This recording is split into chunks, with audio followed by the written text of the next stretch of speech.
ட்ரிபுல் trading company எங்களிடம் பாக்கு மட்டை தயாரிக்கும் மிஷின் கிடைக்கும். அதற்கான ரா மெட்டீரியல்ஸையும் வருடம் முழுதும் நாங்களே சப்ளை செய்து வருகிறோம். நீங்கள் செய்யும் தட்டுகளை நாங்களே எடுத்துக்கொள்கிறோம்.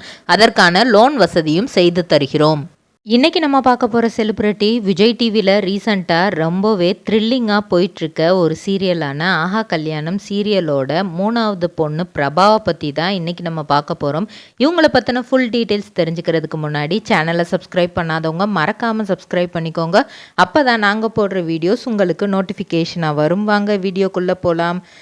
பிரபா இவங்க 3வது பொண்ணு கிட்டத்தட்ட டாம்பாய் மாதிரியே அந்த சீரியலில் காமிக்கப்பட்டிருப்பாங்க. அவங்களோட ஹேர் ஸ்டைல்லேருந்து ட்ரெஸ்ஸிங் அவங்களோட நடவடிக்கை எல்லாமே கிட்டத்தட்ட ஆம்பளை பையன் மாதிரியே இருக்கும்.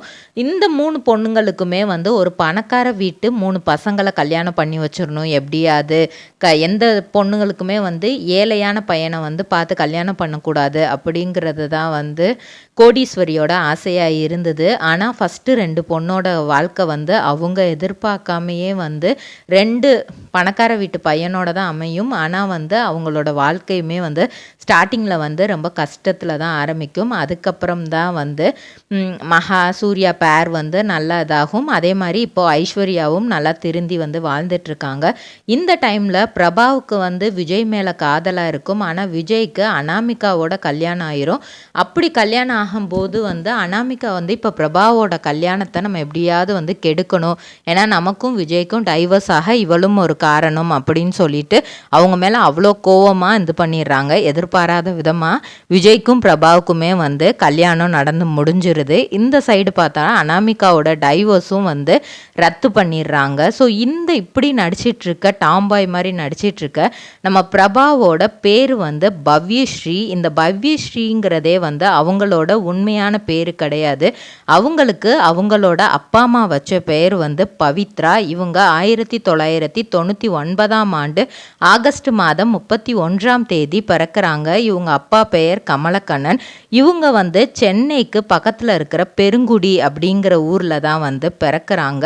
அங்கே தான் பள்ளிப்படி துறைப்பாக்கத்தில் இருக்கிற little angels matric higher secondary ஸ்கூலில் தான் படிக்கிறாங்க. அதுக்கு முன்னாடியே அவங்க அப்பா இவங்களை விஜய் மெட்ரிக் ஸ்கூலில் சேர்த்து விட்ருக்காங்க. அதாவது இந்த எல்கேஜி யூகேஜி அந்த ஸ்டாண்டர்ட்ஸில் சின்ன கிளாஸ்லாம் படிக்கிறது அந்த ஸ்கூலில் படிச்சுட்டு அதுக்கப்புறம் கொஞ்சம் பெரிய ஸ்கூலில் சேர்க்கணும் அப்படின்னு சொல்லிட்டு தான் little angels matric higher secondary ஸ்கூலில் சேர்த்து விட்றாரு, துறப்பாக்கத்தில் இருக்கிறது.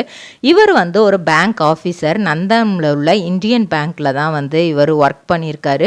2020 தான் இப்போதான் அவர் ரிட்டையர்ட் ஆகிருக்காரு. ஒரு 5 இயர்ஸ் பேக் அவர் ரிட்டையர்ட் ஆகிருக்கிறாரு. இவங்க ஸ்கூல் படித்து முடிச்சுட்டு நெக்ஸ்ட் என்ன படிக்கலாம் அப்படிங்கும்போது அவங்க 2016 ஸ்கூலை முடிச்சுட்டு பிபிஏ எடுத்து படிக்கிறாங்க. அதுவுமே அவங்க அப்பா சொன்னனால தான் எடுத்து படிக்கிறாங்க. எப்படியே பேங்க் லைனில் இல்லை பிகாம் பிபிஏ அவங்க ஆப்ஷனே அந்த மாதிரி தான் கொடுக்குறாங்க. நீ ஆர்ட்ஸ் காலேஜில் ஏன்னா இவங்க ஆவரேஜாக படிக்கிற ஸ்டூடெண்ட்டு தானே, அது நீ எடுத்த மார்க்குக்கு நீ ஆர்ட்ஸ் காலேஜில் எந்த குரூப் எடுத்தாலும் சரி, நீ பிஸ்னஸ் சைடு போகிற மாதிரி இல்லை பேங்க் லைன் இந்த மாதிரி வர மாதிரி இருந்தால் பிகாம் பிபிஏ இந்த மாதிரிலாம் எடு அப்படின்ட்டு அவங்க அப்பா சொல்லியிருந்தாங்களாம். ஸோ அப்பாவோட இதுபடியே அவங்களும் அவங்களோட இது யோசித்து பிபிஏ நான் எடுக்கிறேன், பிபிஏ எடுத்தால் நான் பிஸ்னஸ் பண்ணணுன்னாலும் பண்ணிக்கிடுவேன், இல்லை பேங்க் சைடு அது அடுத்து எம்பிஏ பண்ணி நான் அதை இந்த மாதிரி பண்ணிக்குவேன் அப்படின்னு சொல்லிட்டு ரொம்ப நம்பிக்கையாக தான் அவங்களும் யூனிவர்சிட்டி ஆஃப் மெட்ராஸுக்கு கண்ட்ரோலில் இருக்கிற Mohammed Sathak college of arts and சயின்ஸில் தான் சேர்ந்து படிக்கிறாங்க. அப்படி படித்து முடிக்கிறாங்க. 2019 தான் அவங்க முடிக்கணும். ஸோ 2016 லெண்டில் அவங்க ஜாயின் பண்ணுறாங்க. ஸோ 2018 இவங்களுக்கு ஒரு ஃபேஷன் ஷோவில் கலந்துக்கிற வாய்ப்பு கிடைக்கிது. ஸோ அப்பா அம்மா கிட்ட போய் சொல்கிறாங்க. அப்பா அம்மாவுக்கு பெரிய ஷாக்கு.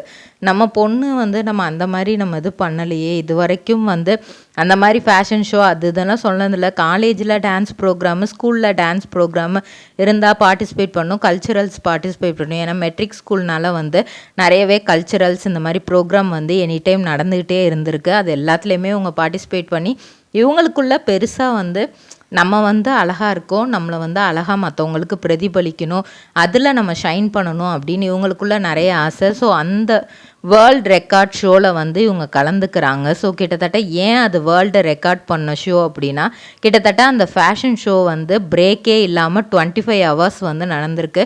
ஒரு ஃபுல் டே, அப்புறம் அடுத்த நாளில் ஒரு 1 ஹவர். ஸோ 25 ஹவர்ஸ் வந்து இவங்க கிட்டத்தட்ட தூங்காமல் ஃபுல்லாக வந்து அந்த இதில் பார்ட்டிசிபேட் பண்ணி அவங்க கலக்கி அதில் வந்து செகண்ட் ப்ரைஸும் வாங்கியிருக்காங்க. ஸோ அதனால் வந்து இதனால் அவங்க வந்து வேர்ல்டு ரெக்கார்டு வாங்கியிருக்காங்க. யாருமே அப்படின்னு நடிக்க முடியாது. ஃபுல் அண்ட் ஃபுல் ஒரு ஹோல் டே மேக்கப் போட்டு இது பண்ணி ரேம்ப் வாக்லேருந்து, ஏன்னா லாங்கஸ்ட்டு ரேம்ப் வாக் நடக்கணும். ஸோ அது எல்லாமே வந்து பெர்ஃபெக்டாக பண்ணி இவங்க அந்த அவார்டு வாங்குறாங்க. அதுக்கப்புறமே இவங்களுக்குள்ள ஒரு ஹோப் வந்துருச்சு, நம்ம இதுக்கப்புறம் ஷைன் பண்ணிடலாம் அப்படின்ட்டு. ஸோ அப்படி யோசிக்கும்போது இவங்க நெக்ஸ்ட்டு ஆட் ஷூட் எல்லாம் சின்ன ஆட் ஷூட்டு, சின்ன இதிலெல்லாம் ஷார்ட் ஃபிலிம்ஸு இதில் அந்த மாதிரி கிடைக்கிறதுலலாம் நடிக்கிறாங்க. அப்படி நடிக்கும்போது தான் வந்து இவங்களுக்கு வந்து திருமதி ஹிட்லர் அப்படிங்கிற சீரியலில் நடிக்க வாய்ப்பு கிடைக்கிது. அதில் சித்ரா அப்படிங்கிற ரோலு அம்பிகாவோட வந்து கடைசி மருமகள். ஸோ மருமகள் அப்படிங்கிறத விட ரவுடி மருமகள் தான். இவங்க பேசுகிறதுலேயே வந்து நிறையா வந்து அது காமெடியாகவும் இருக்கும், ரவுடித்தனமாகவும் இருக்கும். இவங்களோட ட்ரெஸ்ஸிங் சென்ஸே வந்து அதில் வித்தியாசமாக தான் இருக்கும். அந்த அளவுக்கு வந்து அவங்க இது பண்ணியிருக்காங்க. ஸோ அந்த திருமதி ஹிட்லர் சீரியல் வந்து கொஞ்சம் டெலிகாஸ்ட் ஆகிட்டு இருக்கும் போதே வந்து லாக்டவுன் போட்டுட்டனால அதுக்கப்புறம் அதை வந்து கொஞ்சம் க்ளோஸ் பண்ணிட்டாங்க. லாக்டவுன் டைம் எங்கேயுமே போக முடியாத சூழ்நிலை. அது வரைக்கும் வந்து இவங்களுக்கு வந்து வெளியே போய் பல இதுகளை பார்க்கணும், ரசிக்கணும், இயற்கையை வந்து நம்ம ரசிக்கணும் அப்படிங்கிறது ரொம்ப பிடிக்குமா. அவங்க வீட்லேயே அவங்களுக்கு ரொம்ப பிடிச்ச பிளேஸ் அப்படின்னு பார்த்தா பால்கனி தான் ரொம்ப பிடிக்குமா. அங்கேருந்து ஃபுல்லாக எல்லாத்தையும் பார்க்குறது, மாடிக்கு போய் எல்லாத்தையும் பார்க்குறது, அந்த தோட்டத்தை வந்து பராமரிக்கிறது, இந்த மாதிரி விஷயம்லாம் இவங்களுக்கு வந்து எப்போவுமே ரொம்ப பிடிக்குமா. அதெல்லாம்னால எனக்கு வந்து பீஸ் கிடைக்குது அப்படிங்கிற மாதிரி, அமைதியாக இருக்க முடியுது அப்படிங்கிற மாதிரிலாம் நிறைய இன்டர்வியூவில் இது பண்ணியிருப்பாங்க. ஸோ விஜய் டிவியில் ரெடி ஸ்டெடி போ அப்படிங்கிற ஷோ 2017 நடக்குது. அதோட செகண்ட் சீசன் 2019 நடந்தது. அந்த சீசன்லேயுமே இவங்க வந்து கலந்துக்கிறாங்க. அப்போது இவங்கெல்லாம் சீரியலில் வருவாங்களா அப்படின்னே இது பண்ணல, ஜஸ்ட் ஒரு ஃபன்னுக்காக நடந்த ஷோ தான் அது. இந்த சைடு 3 கேர்ள்ஸ், இந்த சைடு 3 கேர்ள்ஸ் இருந்து கேம் ஷோ ப்ளே பண்ணுவாங்க. ஸோ அதில் வந்து நம்ம எல்லாருமே வந்து பிரபாவை பார்த்துருக்கலாம். இவங்க சீரியலுக்கு வந்ததுக்கப்புறம் தான் இவங்களோட பேரை வந்து அந்த வேர்ல்ட் ரெக்கார்ட் ஷோவில் கலந்துக்கிறப்போ தான் வந்து பவ்யஸ்ரீ அப்படின்னே மாற்றுறாங்க.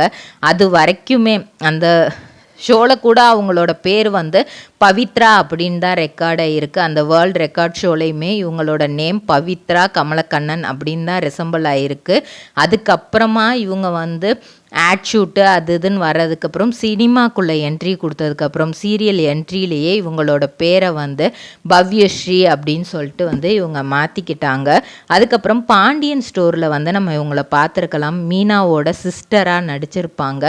அதில் வந்து அந்த ஃபேமிலியை வந்து அவங்க அப்பா பிரிக்கிறதுக்கு இவங்களோட மேரேஜ் ஒரு காரணமாக இருந்திருக்கும். இவங்க வந்து அதில் என்ன தான் மீனாக்கு வந்து சப்போர்ட்டிவான ரோல் அப்படின்னாலுமே இவங்களை கல்யாணம் பண்ண பையனால் ஏற்படுற பிரச்சனை தான் அந்த குடும்பம் வந்து கொஞ்சம் கொஞ்சமாக உடையிற மாதிரி இருக்கும். அதுக்கப்புறம் இவங்களுக்கு கிடைச்ச வாய்ப்பு தான் சிப்பிக்குள் முத்து அப்படிங்கிற சீரியல். இந்த சீரியலில் வந்து நிலா அப்படிங்கிற ரோல் ப்ளே பண்ணியிருப்பாங்க. தனக்கு பிடிச்ச பையனை வந்து திருமணம் பண்ணிக்கிறணும் அப்படிங்கிறதுக்காக வந்து அவங்க அக்கா வாணி வந்து லைஃபே சாக்ரிஃபைஸ் பண்ணுற மாதிரி ஒரு இது கொடுத்துருப்பாங்க. அவங்க வந்து அந்த டிசேபிள்டு அந்த இது இன்டர் சேலஞ்ச் பர்சனை வந்து கல்யாணம் பண்ணி அதுக்கப்புறம் வாணி அந்த ஹீரோவோட பேர் வந்து அவங்களோட கெமிஸ்ட்ரி அடுத்து நல்லாவே போகும். கிட்டத்தட்ட வந்து நிலா வந்து அவங்க அக்காக்காக அந்த ஜெயில் லைஃப் கூட போய் அந்த இதை பார்த்துட்டு வருவாங்க. நம்ம அக்கா வந்து நம்மளுக்காக எவ்வளோ பண்ணுறாங்க, ஸோ செய்யாத தப்புக்காக வந்து நிலா வந்து ஜெயிலுக்கு போகிற மாதிரியான சுச்சுவேஷன்லாம் வந்து அதில் காட்டியிருப்பாங்க. அப்படியே எடுத்துகிட்டு வந்தோன்னா இங்கே ஆஹா கல்யாணம் சீரியலில் வந்து ஒரு டாம்பாய் ரோலு, இதில் வந்து பைக் ரைட் பண்ணுறதெல்லாம் இருக்குமாம். அதெல்லாம் வந்து கிட்டத்தட்ட ஃபுல் அண்ட் ஃபுல் இதில் நீங்கள் யாரை உங்களுக்கு ரோல் மாடலாக எடுத்துக்கிட்டீங்க, நீங்கள் டாம்பாய் மாதிரி நடிக்கிறதுக்கு யாரை எடுத்துக்கிட்டீங்க அப்படின்னு அவங்க கிட்ட இது பண்ணும்போது அவங்க சொன்னது, என்னோட அண்ணா தான். என்னோட அண்ணா ஆகாஷை பார்த்து தான் நான் எல்லாமே கற்றுக்கிட்டேன். அவங்க வீட்டில் எப்படிலாம் இருப்பாங்களோ அந்த மாதிரி தான் நான் இது பண்ணேன். இன்ஃபேக்ட் பைக்கு கூட எனக்கு சொல்லி கொடுத்தது வந்து எங்கள் அண்ணா தான். பைக்கும் எனக்குமே நல்லாவே ஓட்ட தெரியும். அதனால் எனக்கு ஸ்க்ரீனில் அந்த இது கொடுக்கும்போது நான் அதை வந்து ஈஸியாக பண்ணிட்டேன். இன்ஃபேக்ட் வந்து அந்த ஆக்சிடெண்ட்டு கூட அந்த பைக் ரைட் பண்ணும்போது சீனில் ஒரு ஆக்சிடெண்ட் சீன் நடக்கும். அது உண்மையாகவே எனக்கு ஆக்சிடெண்ட்டாகவே நடந்துருச்சு, எதிர்பாராத விதமாக நடந்துருச்சு. அதே மாதிரி நிறையா ஃபைட் சீன் இருக்கும்போது அது உண்மையிலே அந்த ஃபைட்டில் வந்து எனக்கு நிறையா காயம் ஏற்பட்டுச்சு. டைரக்டர் வந்து அதுக்கு அப்பாலஜைஸ் கூட பண்ணார், தெரியாமல் வந்து ஒரு சில விஷயங்கள் நடந்துருச்சு அப்படின்ட்டு. இருந்தாலுமே எனக்கு கொடுத்துருக்கிற ரோல் அதை நான் பெர்ஃபெக்டாக பண்ணணும் அப்படிங்கிறது தான் வந்து என்னோட இதுவாக இருந்தது அப்படின்னு எப்போவுமே அவங்க இது பண்ணியிருக்காங்க. ஸோ அனாமிகா வந்து இப்போது நெக்ஸ்ட் என்ன பண்ண போகிறாங்க, ஏன்னா அவங்களோட டைவர்ஸும் இப்போ வந்து ரிஜெக்ட் ஆகிடுச்சு. விஜயோட இவங்களுக்கு இருந்த டைவர்ஸ் மேட்ரும் வந்து ஒரு பிரச்சனையில் நிற்கிது. இந்த சமயத்தில் பிரபா காலத்துலேயும் தாலி கட்டிட்டனால கோடீஸ்வரி வந்து இவங்க எப்படி இருக்க போகிறாங்க, இதுக்கப்புறம் எப்படி வாழ போகிறாங்கன்னு பெரிய யோசனையிலே இருக்காங்க. ஐஸ்வர்யா வந்து நீ வந்து எங்களுக்கு இது நினைக்கணும்னு நினச்ச, கடைசியில் வந்து உனக்கே இதாயிடுச்சு அப்படின்னு சொல்லிட்டு ஐஸ்வர்யா வந்து அவங்களுக்கு பதிலடி கொடுக்குறாங்க. இதுக்கு அடுத்த சீன்ஸ்லாம் எப்படி இருக்கும் அப்படின்னு நம்ம வெயிட் பண்ணி தான் பார்க்கணும். இதே மாதிரி பல செலிப்ரிட்டிஸோட பயோகிராஃபி தெரிஞ்சுக்கிற சேனலை மறக்காமல் சப்ஸ்கிரைப் பண்ணிக்கோங்க.